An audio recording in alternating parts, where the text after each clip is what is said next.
Mesdames, Messieurs, bonjour, bienvenue. Je crois que la marche entre je fais rien et je fais des vidéos en anglais tous les jours, la marche est trop grande. Alors pour prendre l'habitude de faire des vidéos, je vais me baser sur des choses que je sais déjà faire et petit à petit, donc l'aluminium, comment est-il fabriqué? Donc comment est-il traité et élaboré? Pourquoi utilise-t-on l'aluminium? Voici les différentes utilisations de l'aluminium ainsi que ses caractéristiques qui valorisent son utilisation. Donc dans notre monde industriel, l'aluminium se trouve partout. Je crois même dans les dentifrice, oui bon, et aussi dans l'eau. Donc vive le monde industriel, vive l'industrie. Donc je sais pas si on voit la souris. Je vais essayer de voir si on voit la souris. On la voit pas, je vais l'activer. C'est tout à fait quelque chose qu'on n'est pas censé faire en direct. Capturer le cuisseur, si c'est bon. Et ben je le vois pas. Ah si c'est bon.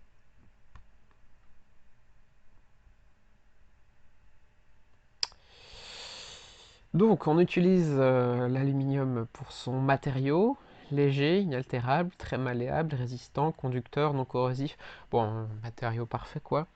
Je suis en train de lire en même temps que vous. L'environnement, donc il y en a partout sur la Terre. 10% d'écorce terrestre. Alors, je sais pas, on parle jusqu'à quelle profondeur, mais c'est quand même pas mal. Recyclable. Bon, faut voir combien est recyclé. Et sa présence, agroalimentaire, transport, architecture, aliments, feux d'artifice. Putain, dans les aliments. Peut-être dans les traitements chimiques, j'en sais rien. Ou dans les emballages. Donc pourquoi on utilise l'aluminium? Pour l'agroalimentaire, pour les transports. Donc ça, c'est pas une raison. La vraie raison, c'est le matériau. Alors, où trouve-t-on l'aluminium? L'aluminium est le métal le plus abondant à la surface de la planète. Il représente presque 10% de l'écorce terrestre, en plus d'être équitablement réparti à la surface de la planète. Les gisements les plus importants sont exploités en Australie. Ah oui, l'Australie, pays pour miner des trucs. Le charbon. En Guinée. Oh, la vache, la Guinée, j'avais oublié que c'était là. Je pensais que c'était là. Bon, toujours pas loin de l'équateur, mais plus vers l'Océanie. Mais la Guinée, ça c'est la Nouvelle-Guinée. Et en Jamaïque. J'ai pas mis Brésil. Le premier gisement de minerai d'aluminium a été découvert en 1830 par un ingénieur français. On ne saura pas qui c'est. Donc avec la bauxite, je crois qu'on extrait la bauxite pour garder les éléments les plus importants. Je sais plus, bah c'est le truc qui va nous le dire. La bauxite est concassée puis attaquée à la soude pour extraire l'oxyde d'aluminium. Il en reste composé une poudre composée d'oxygène et d'aluminium. Donc concassée, attaquée à la soude et il nous reste de l'oxygène et de l'aluminium. Une poudre qui contient de l'oxygène. Je suis en train d'oublier mes cours de physique. Afin de séparer les deux, cette poudre est mélangée avec un liquide spécial dans une cuve. Ce bain chauffé à 960 degrés est traversé par un courant électrique. Aluminium séparé grâce au pôle énergétique, c'est l'électrolyse. Donc il y a l'aluminium et le CO2. Ah, on a la poudre d'origine. Électrolyse, c'est chauffer, courant électrique. Et ça fait de la poudre d'alumine, je suppose. Si c'est ça. Oui, il y a des trucs, quand certains matériaux vont sur la recyclerie, il y a tous les déchets qui sont sur un tapis et il y a je sais pas, un truc qui tourne. Et magnétiquement parlant, certains matériaux sont attirés, d'autres non. Ça me fait un peu penser à ça. Alors, l'aluminium sous forme liquide. Ah, et c'est liquide, vu qu'il fait chaud. Déposé au fond des cuves et rassemblé avant de passer à la fonderie. Selon les besoins, d'autres matériaux sont ajoutés avec ce métal, manganèse, cuivre, chrome, pour lui donner ses caractéristiques. Comme quoi, tout se fait dès le fondement. L'aluminium est collé dans un moule et refroidi avant de subir un laminage. Enfin, le tout est arrosé pour figer la matière.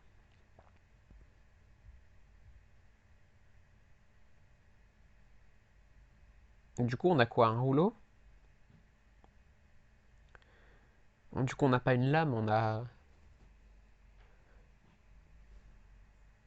Je pense qu'on doit avoir un bloc d'aluminium. Et ensuite, c'est découpé d'une certaine façon. Arrosé, ça doit être arrosé froidement. Ouais, refroidi, luminage, arrosé. J'avais oublié qu'il y avait une partie en anglais. Tout ça pour parler du truc technique. Oh mais putain, ça sent la, ça sent la consigne mettre 2 diapos en anglais. En plus, regardez, vu que je t'ai repris de Zéba Sorcier, aluminium, iron. Bon, pour le moment, je vais faire en français. J'ai fait d'autres exposés dans ma vie. Une matière qui s'appelait anglais technologique, qu'il fallait faire des diapositives de 15 minutes, ce qui est long. C'est long, c'est long, c'est long, et surtout, fallait faire en anglais et les raconter en anglais. Donc l'aluminium est plus léger que le fer, et le fer est 3 fois plus lourd. On a vu en effet l'aluminium c'est plus léger. C'est parce que les nucléons gardent un... Il y a moins de particules, et il y a moins d'atomes. C'est intéressant. Enfin, c'est intéressant. Hein. Je vais l'oublier, mais...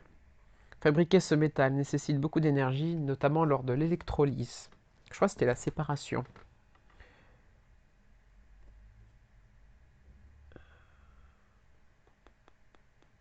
C'est l'électrolyse. Ouais, séparation entre l'oxygène et trucs. Par exemple, l'usine de Dunkerque, qui fabrique la moitié de l'aluminium nécessaire français, est directement reliée à la centrale nucléaire de Gravelines. Son secteur électrolyse représente autant d'électricité que toute la ville de Marseille. L'énergie représente un tiers de son prix. Pourquoi le recycler? 30%, c'est pas mal.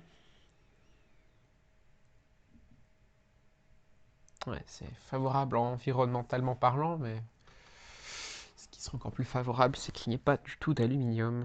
Ça fait réfléchir. Oh, encore une diapo en anglais. D'accord, donc toute la lue arrive à Compiègne. Ah, bah voilà, classifié, trié, c'est ça. Il y a une roue qui permet, je sais pas, il y a le tapis, une roue, et selon le type d'aimant d'aluminium, toujours des pertes. Encore de l'anglais. Foucault, voilà, c'est ça. Flemme de décrire. Ouais, bah voilà, soit ça tombe par terre, soit ça. Franchement, en image, ça marche mieux. Je vais essayer de deviner si j'utilisais Google Trad ou pas. Enfin, pas Google Trad, mais un outil de traduction. Ouais, un Ruppel de Eddy Current. Bah, je pense que la moitié du temps c'était moi et les 2 tiers du temps c'était le traducteur. Ce qui fait pas 100%. L'aluminium est une matière qui peut être utilisée partout, elle est idéale, cependant son impact écologique. Est-ce que j'ai le choix de dire autre chose? Dégradation, cela pollue énormément, ils ne font pas conscience, maintenant c'est en train de changer. Enfin, il était de même pour la voiture, mais vu que les particuliers ne sont pas des clients des usines, nos habitudes auront du mal à évoluer. Pas mal. Personnellement, je pense que nous devrions intensifier le recyclage pour arriver à 100% de matières recyclées. Dans le cas contraire, trouver une alternative de matériaux. Oh, c'est pas fini! Comment le l'aluminium est-il élaboré et traité? Facile à concevoir, mais une alternative ou intensifier le recyclage. Voilà un métal qui semble nous éblouir jusqu'à l'oubli. C'est beau. Bon bah je vous dis à bientôt.